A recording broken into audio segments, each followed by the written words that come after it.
tema que iremos estudar fala sobre o preparo para o fim, ou seja, o encontro com Jesus. Aliás, a volta de Jesus é o maior acontecimento para os cristãos.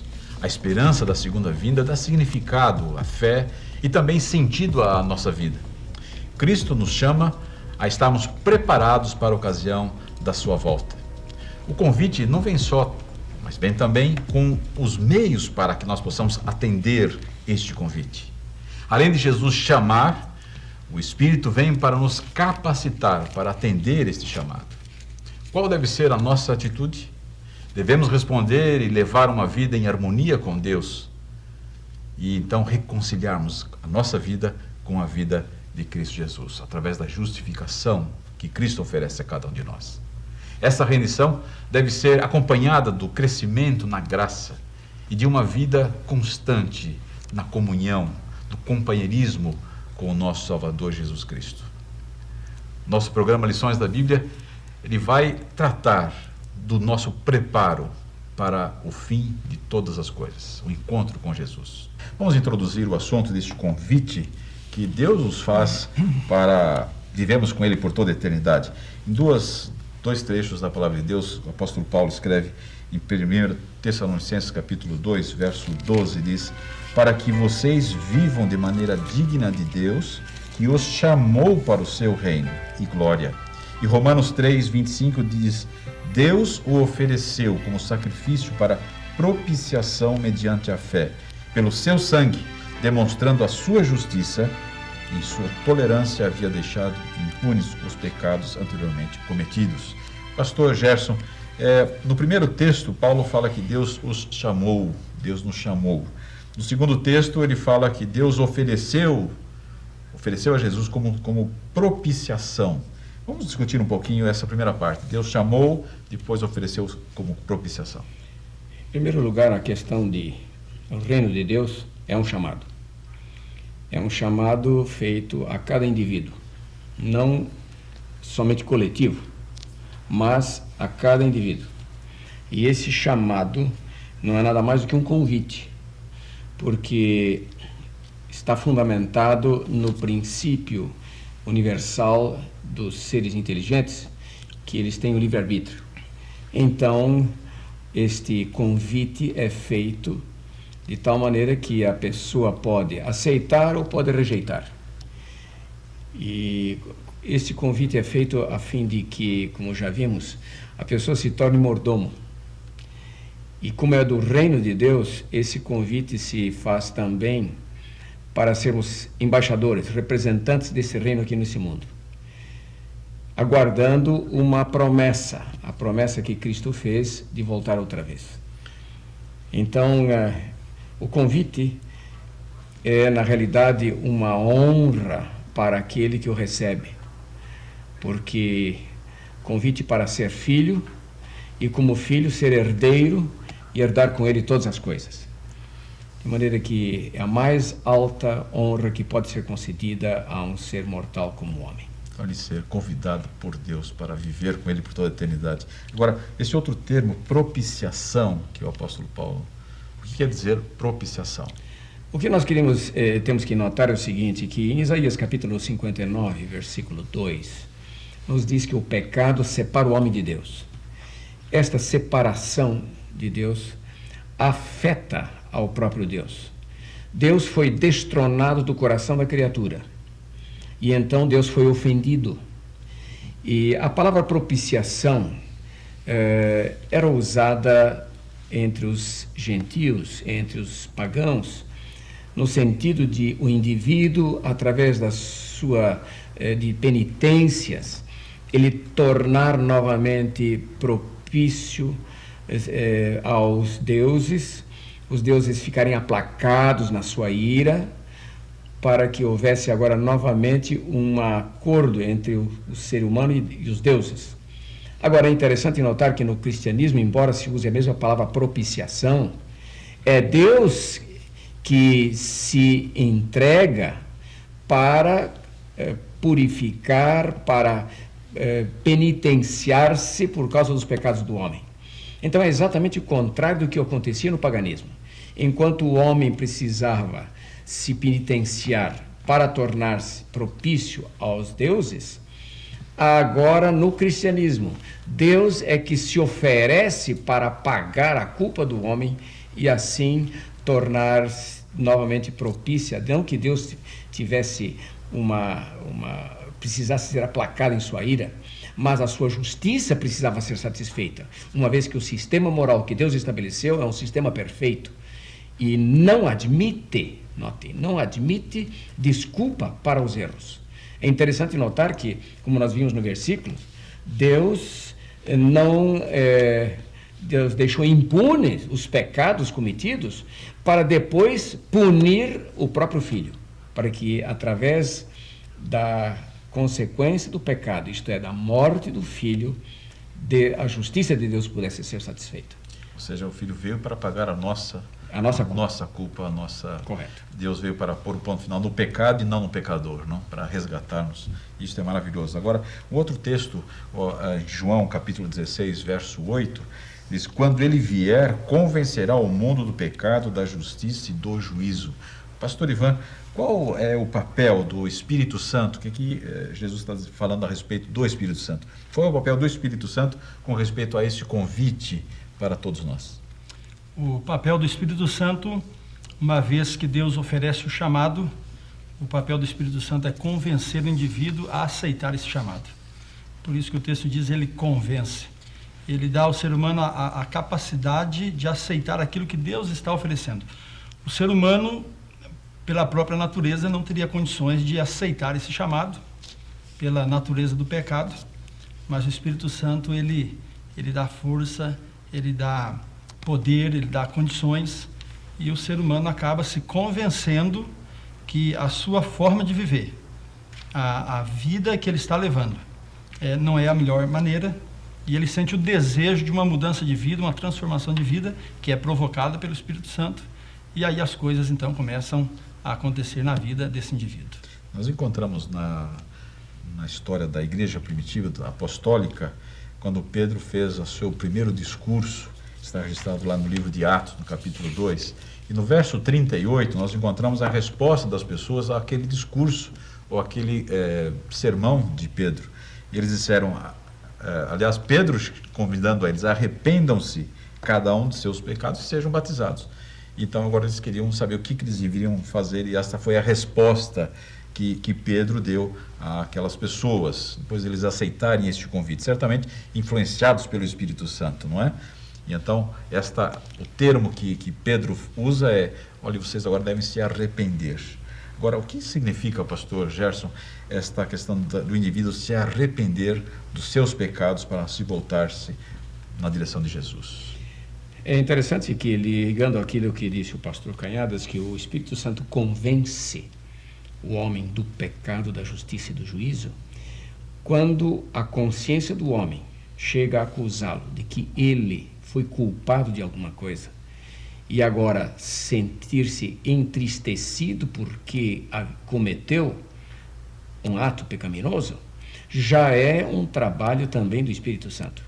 E então esse entristecimento pelos pecados também conduz à confissão. Quando o indivíduo reconhece que errou e agora confessa que errou e pede perdão, então vem a promessa para que sejam apagados os vossos pecados. Então, quando o homem se penitencia no sentido de que a penitência do homem é apenas reconhecimento de que ele errou, de que ele precisa de perdão, e agora pede perdão a Deus. De maneira que esse é um passo que o homem precisa dar. Mas quem é que faz esse trabalho, que convence, é o Espírito Santo. A única coisa que o homem pode fazer é impedir isso ou permitir que o Espírito Santo continue fazendo o seu trabalho no coração do homem. Pastor Ivan, Davi, um dos grandes personagens bíblicos, ele era o homem segundo o coração de Deus, mas ele é um homem também que cometeu algum pecado. E Natã, o profeta, numa ocasião, apresentou claramente o pecado que ele havia cometido. Comente um pouquinho esse aspecto, por favor. Deus tem muitas formas de buscar o homem, e ele usa de sabedoria profeta Natan, ele cria uma história, muito conhecida por nós. 2 homens, um muito rico, proprietário de muitas ovelhas e rebanhos, recebeu um visitante, mas na hora de servir ali algum alimento, algum banquete, ele busca no vizinho que era pobre, que tinha apenas uma ovelha, que ele cuidava com todo carinho, e ele praticamente toma essa ovelha e oferece ao seu visitante. Isso provoca uma fúria, diz o verso 5, em Davi. E quando ele está nesse estado assim de fúria, então o profeta Natan diz assim: pois este homem, rei, é tu. E isso toca o coração e isso toca a alma realmente do rei Davi. Esta foi a forma que Deus teve para atingir o coração e a vida de Davi e recuperá-lo. E neste momento, Davi, então, ele se submete a Deus. E o que nós vemos de grande importância aqui na questão de Davi é a disposição para a mudança de vida, né? Humildade para reconhecer o seu erro e ter uma mudança de vida. O Espírito de Deus provocou isso na alma de Davi. Agora, Natan, depois de ele ter confessado, Natan diz: olha, Deus então vai lhe perdoar. Agora, isso é maravilhoso, a gente receber o perdão de Deus, o profeta dizendo. Agora, pastor Gerson, por que Deus tem esse direito de oferecer o perdão como ofereceu a Davi e oferece a nós também? É interessante que Deus é que montou, Deus que formulou esse sistema moral, que é um sistema moral perfeito. A lei, sendo perfeita, precisava ser seguida e obedecida. E o salário do pecado é a morte. Então, deveria haver morte, para que a justiça fosse satisfeita.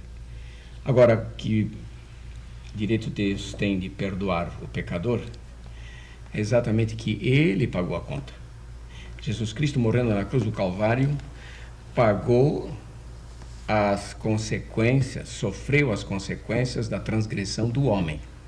Portanto, como Deus pagou a conta, Deus satisfez, através da própria ação de Jesus Cristo, satisfez a sua justiça. Então é que Deus tem o direito de poder perdoar qualquer pecado, e Ele perdoa desde que o homem se arrependa sinceramente e confesse.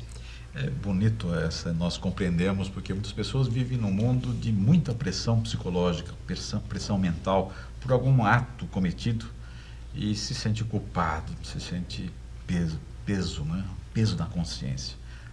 Agora, Jesus, quando esteve aqui, ele fez um convite a todas as pessoas que estavam se sentindo assim, com peso na consciência. Ele disse em Mateus capítulo 11, verso 28, diz: vinde a mim, todos os que estáis cansados e sobrecarregados, e eu vos aliviarei. Pastor, como é que nós podemos realmente ter este alívio oferecido por Jesus? É coisa muito simples. O homem que por natureza, depois do pecado, é orgulhoso, tornar-se humilde e aceitar esse oferecimento de Cristo. Isto é, permitir que Cristo venha e alivie os seus sofrimentos, as suas cargas, especialmente o seu senso de culpa. Uma vez que o homem aceita, por humildade e pela fé, aceita o perdão oferecido por Cristo, então ele não tem mais culpa. Não existe mais esse senso de culpa uma vez que ele está perdoado. E isso é o maior alívio que um ser humano pode ter às suas cargas. E é interessante que uma passagem diz que Deus estava em Cristo, reconciliando consigo mesmo o mundo. Quer dizer, através da morte de Cristo, o mundo pecador foi reconciliado com Deus, uma vez que foi Deus quem derrubou essa barreira que é levantada através da existência do pecado. Porque o maior problema do homem é o pecado. E é interessante que, para se encontrar agora, já que nós estamos falando da segunda volta de Jesus, do preparo para essa volta, é preciso que o homem tire o pecado da sua vida, que é a única coisa que separa o homem de Deus. E nós vamos ver agora, na próxima parte, como é que isto pode ser feito. Em 1 Coríntios, o apóstolo Paulo diz, no capítulo 6, verso 11, fala: mas vós fostes lavados, fostes santificados, fostes justificados em Cristo Jesus. Pastor, o que vem a ser isto? Ser lavado, ser santificado, ser justificado? Porque tem um termo técnico teológico, justificação pela fé. E alguns ficam assim assustados. O que quer dizer isso daqui? Bom, em primeiro lugar, vamos por partes. Primeiro, lavados. Quando o indivíduo ele aceita a Jesus Cristo como seu Salvador, isto é, ele aceita o sacrifício de Cristo no seu lugar e Cristo, como nós já vimos, perdoa o pecado, ele não tem mais culpa. Portanto, ele está lavado da culpa do pecado. Em segundo lugar, quando ele está lavado, enquanto isto acontece, o próprio Cristo atribui o seu caráter, a sua santidade ao indivíduo. Então, é por atribuição e não por merecimento nenhum do indivíduo. Quando ele se arrepende, Jesus Cristo o declara justo. Isto é que é justificação. E isto, na realidade, ocorre quando o indivíduo aceita isso pela fé. É uma questão de fé. Então, a justificação pela fé. A justificação é a declaração que Deus faz ao homem de que ele está justo em virtude de ele ter aceito a justiça de Jesus Cristo para a sua vida. E então vem o terceiro momento, quer dizer, não é um processo no qual o indivíduo entra agora, é que mediante uma vida constante de ligação com Deus, ele vai sendo santificado. Isso também ocorre pela fé. Esta santificação é que ele vai aceitando a cada passo constante, enquanto ele está caminhando na vida, ele vai aceitando diariamente a justiça de Cristo no seu lugar. Isto, ele vive, notem, um estado de vivência que não é um estado estático, é dinâmico, porque ele vai continuando num processo constante em que, cada dia que passa, olhando mais para Cristo, autor e consumador da fé, ele vai reduzindo mais o seu gosto pelo pecado, a sua vida no pecado. De maneira que essa santificação não é nada mais do que um processo em caminho a alcançar o objetivo final, que é a plena estatura em Cristo Jesus. Agora, João, na sua primeira carta, no capítulo 1, verso 9, diz: se nós confessarmos os nossos pecados, ele é fiel e justo para nos perdoar dos pecados e nos purificar de toda a injustiça. Então, nós vimos já que o perdão é possível e agora vamos caminhar em direção à santificação, ou seja, Cristo Jesus em nosso coração, mudando o nosso comportamento, nosso gosto, nosso sabor, nossa visão sobre a vida. Nessa mesma carta, no capítulo 2, verso 1 e 2, temos aqui uma declaração muito bonita do amado discípulo aí, João. Diz assim: filhinhos meus, estas coisas vos escrevo para que não pequeis. Se todavia alguém pecar, temos advogado junto ao Pai, Jesus Cristo, o justo, e ele é a propiciação pelos nossos pecados, e não somente pelos nossos pecados, mas ainda pelos do mundo inteiro. Estamos conversando um pouquinho agora no intervalo do programa e sobre essa questão de uma pessoa ir para um tribunal e ela entra e é condenada ou é libertada. E ela sai ali, mas numa mesma condição meio complicada, não, pastor Ivan? A justiça de Deus ela é muito diferente da justiça forense, né? Quando o indivíduo ele é pego roubando e ele vai à justiça, e quando por algum motivo e argumentos ele é perdoado, ele sai dali como um ladrão. Ele entrou como um ladrão, recebeu o perdão e saiu como um ladrão. Na justiça de Deus é diferente. Você entra como pecador, Deus te perdoa e ele purifica. E você não sai mais como um ladrão, você sai como alguém limpo, purificado, lavado. É um processo que acontece na vida do indivíduo. Essa é a diferença maravilhosa da justiça de Deus. Ele te dá alguma coisa, ele te coloca em condições de não viver mais aquela vida. Isso é maravilhoso. E o discípulo amado, João, diz assim, chama de uma maneira muito, muito pessoal, né? Filhinhos, né? Se porventura alguém pecar, se porventura alguém cair, né? Temos um advogado. Como isso pode confortar ainda mais o nosso coração, pastor Gerson? Eu não sei, acho que de nós três aqui, o único que já foi processado fui eu. Já tive que ser julgado na barra do tribunal. Por uma questão de... não foi nenhum delito, vamos dizer, doloso, mas de carro atropelei uma senhora e abri o processo contra mim. Agora, eu, na realidade, posso sentir na carne o que é depender de um advogado. Sem saber o que dizer, tinha que confiar inteiramente na defesa que o advogado estava fazendo para mim.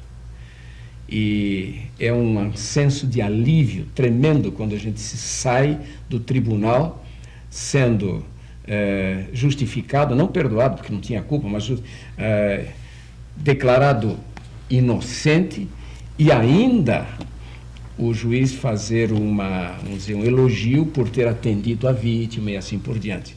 De maneira que eu posso imaginar agora, numa maneira mais ampla, o que significa estar diante do tribunal, e Paulo diz, nós todos temos que comparecer perante o tribunal de Cristo para darmos conta daquilo que fizemos, e se aceitarmos a Cristo como nosso Salvador, Ele será o nosso, não só juiz, mas o nosso advogado ao mesmo tempo.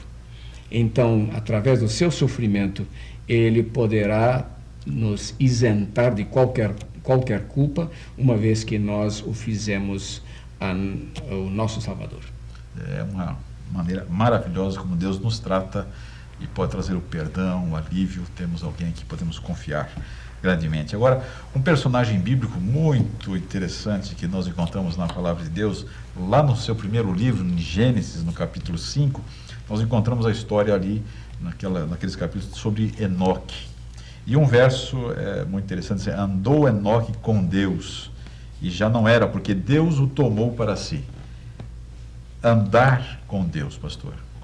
Quando é que nós podemos ter esse privilégio de estar andando com Deus? Sabe, é uma filosofia de vida. E de acordo com os mais recentes significados da palavra filosofia, filosofia é uma vivência, a maneira própria de um indivíduo viver. E quando nós estamos nos preparando para a volta de Cristo, isto quer dizer que o acontecimento da volta de Jesus, que aliás foi também profetizado pelo próprio Enoque, é uma das coisas que eu liguei, não está aí na lição, mas quando estava estudando essa lição, ligar o seguinte: Enoque andou com Deus. E como é que ele andou com Deus? É interessante que em Judas, versículos 14 e 15, diz que Enoque, o sétimo depois de Adão, profetizou, dizendo, é vindo o Senhor com milhares dos seus santos. Então, Enoque vivia uma vida constante, diária, já de preparo para a vinda de Cristo. Cristo não tinha vindo nem a primeira vez, mas ele já estava prevendo e vivendo naquele ambiente em que Deus é o centro de todas as coisas e estava aguardando a vinda de Jesus Cristo com os milhares dos seus santos. Então, é esse tipo de vida. E como nós estamos agora, através das profecias, e nós temos estudado durante esse trimestre todo, as profecias demonstrando que Cristo está para voltar, nós estamos vivendo no fim do tempo do fim. Então, este acontecimento deveria absorver toda a nossa atenção, toda a nossa energia, toda a nossa vida, e vivermos já uma vida de antecipação a este grande acontecimento. Agora, a Bíblia apresenta alguns detalhes sobre essa caminhada, sobre andar com Deus. Ela apresenta, por exemplo, como andar perante ou na presença do Senhor. Ela apresenta também andar após o Senhor e andar com Deus.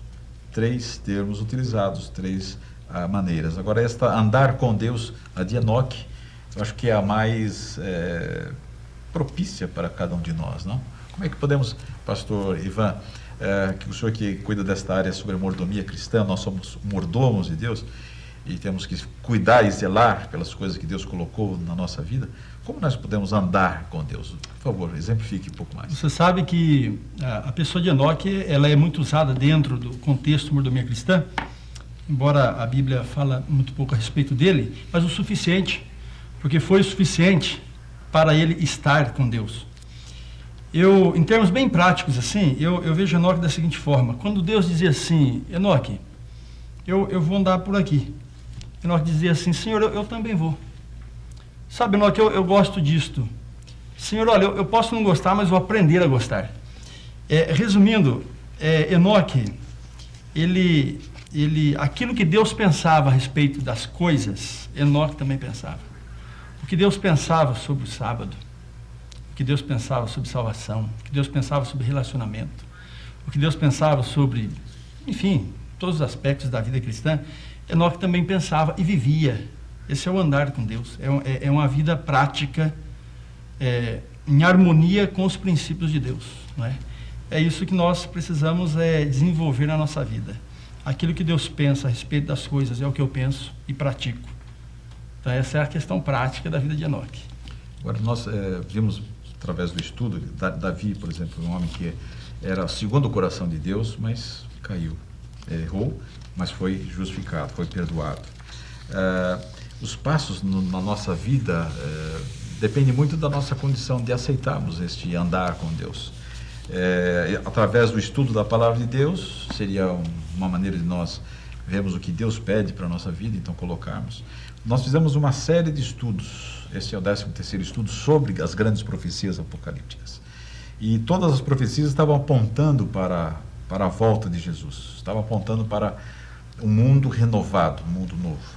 Gostaria que o pastor Gerson pudesse fazer agora uma pequena retrospectiva de como essas profecias podem nos ajudar, sinalizar de que Jesus está mesmo para voltar e como nós devemos realmente estar preparados para encontrar-se com Jesus. É interessante que muitas vezes quando fazemos uma viagem e nós não conhecemos o caminho, as pessoas que já conhecem geralmente nos dizem antecipadamente que ocorrências e que lugares nós vamos encontrar antes de chegar ao lugar almejado. Então, quando eles dizem, por exemplo, antes de chegar a tal cidade, você vai encontrar do lado direito isso, do lado esquerdo mais aquilo e tal. Quando esses lugares, nós passamos por esses lugares, nós sabemos que está próximo. É interessante, em uma certa ocasião, nosso filho veio nos visitar pela primeira vez. E como nós estamos vivendo aqui num ambiente de laranjais... Só explique, pastor, porque ele veio visitar a primeira vez, porque ele trabalha, o filho do pastor Gerson, foi meu colega de turma de teológico, e está trabalhando, não sei se é o do Gerson, o mais velho. O mais velho, então tá. Está lá, também está na África. Também está na África, são 2 filhos que trabalham na África como missionários. Então, por isso, a visita do filho, a primeira vez, depois de ter ido para a África. Quando ele veio, e nós havíamos dito que a região de Limeira é uma região de laranjeiras. E à noite, ele viajando, e nós dissemos que estrada devia tomar, quando ele começou a sentir o cheiro das flores de laranjeira, que estavam justamente em flor, ele disse, bom, eu devo estar chegando agora em casa. E isso que acontece com as profecias bíblicas. Nós estamos presenciando agora, a olhos vistos, certos acontecimentos no mundo, como a violência, a incompreensão, as guerras, não é? Os atentados e tanta coisa mais que não aconteceu isso antes tanto na história. E então nós estamos, na realidade, tendo convicção e certeza que estamos nos últimos dias. Isto quer dizer que toda a nossa vida, inclusive na nossa vida física, na nossa vida mental, na nossa vida espiritual, no nosso relacionamento social, devemos já viver antecipando esse glorioso acontecimento. E então, quando a gente, por exemplo, aguarda alguma coisa, e eu gosto sempre de comparar, porque a Escritura Sagrada compara isso várias vezes, que a vinda do reino de Deus é uma festa de casamento. E qualquer jovem, especialmente uma moça, que está ansiosa pela chegada do dia do casamento, ela entra numa contagem regressiva nos seus dias. A mesma coisa devíamos estar fazendo nós, quando nós estamos agora antecipando esse mais espetacular acontecimento da história. A maior tragédia que já aconteceu, porque diz o apóstolo São Paulo em Tessalonicenses que Deus vai aniquilar os ímpios pelo esplendor da sua vinda, e a maior epopeia da história, em que Deus vai juntar os seus santos para levá-los para si. De maneira que esse acontecimento é que vai provocar, e na realidade não é só um acontecimento para os cristãos, como nós dissemos no início da lição, é mais do que isso. É o maior acontecimento não só da história, mas do universo, quando essa terra toda será resgatada de volta novamente à harmonia universal de todas as coisas. É um quadro muito interessante, todo esse que nós podemos contemplar durante esses períodos, desses programas, das grandes profecias apocalípticas. Realmente o nosso preparo é vital, porque Cristo está muito próximo para chegar, né? Estamos já sentindo, né, no ar essa atmosfera da volta de Cristo. Pastor Ivan, as suas considerações finais para os nossos amigos que estão nos assistindo sobre o estudo que fizemos. Eu percebi no estudo dessa semana um apelo para que nós possamos crescer e estarmos preparados para a volta de Jesus. Os personagens que foram mencionados aqui na lição, você percebe que eles tinham uma disposição muito grande para mudanças. E eu percebo uma coisa muito interessante, aqui fica as minhas considerações finais. Para nós crescermos, não basta apenas conhecermos. É necessário que nós transformemos o nosso conhecimento em atitudes, não é?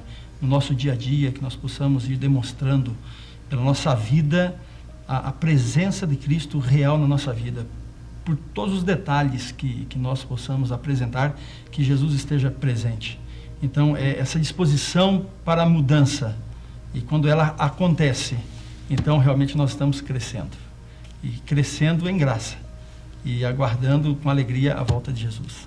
Pastor Gerson, suas considerações finais aos nossos amigos. O convite é para que nós nos tornemos filhos de Deus, como filhos nos tornemos herdeiros, embaixadores e herdeiros. E é interessante, como herdeiros, diz o Apocalipse, que nós seremos reis e sacerdotes, de maneira que Deus está partilhando conosco o reino do universo, quando Ele voltar outra vez. De maneira que não existe honra maior, não existe glória maior para um ser humano que caiu tão fundo em pecado e novamente agora ser recuperado e voltar a gozar daquela perfeição prístina que houve lá no Éden, e ainda mais, estar superior, né, superar aquele estado onde estava no começo. E então, por toda a eternidade, nós iremos conhecer agora o nosso Deus face a face. Não há glória maior do que essa para o ser humano. Muito obrigado, pastor Ivan. Foi um prazer. Obrigado, pastor Gerson, pela sua participação em nosso programa. Queremos dizer a você que o estudo da Palavra de Deus é fundamental para nós caminharmos e podermos compreender o convite que Jesus faz para você e para mim. Quando nós estudamos a Palavra de Deus, quando oramos, quando colocamos a nossa vida nas mãos de Deus, Ele vai trabalhando através do seu Santo e Bom Espírito, como vimos no estudo. Através do Espírito Santo vai trabalhando no nosso coração, vai moldando a nossa vida, e assim estaremos sendo preparados para encontrar com Cristo Jesus nas nuvens dos céus. Que Deus esteja com você, com a sua vida, suas lutas. Ele estará sempre ao seu lado, tenho certeza disso, para lhe ajudar, para lhe fortalecer. Ele nos chama de filhinhos, de amigos. Ele quer estar conosco por toda a eternidade. O que precisamos fazer? Apenas colocar a nossa vida inteiramente nas mãos de Deus. E Ele fará coisas extraordinárias, aliviando a nossa vida, aliviando os nossos fardos, e então caminharemos juntos com Jesus por toda a eternidade. Que Deus esteja com você, esteja com a sua família, e até o nosso próximo encontro.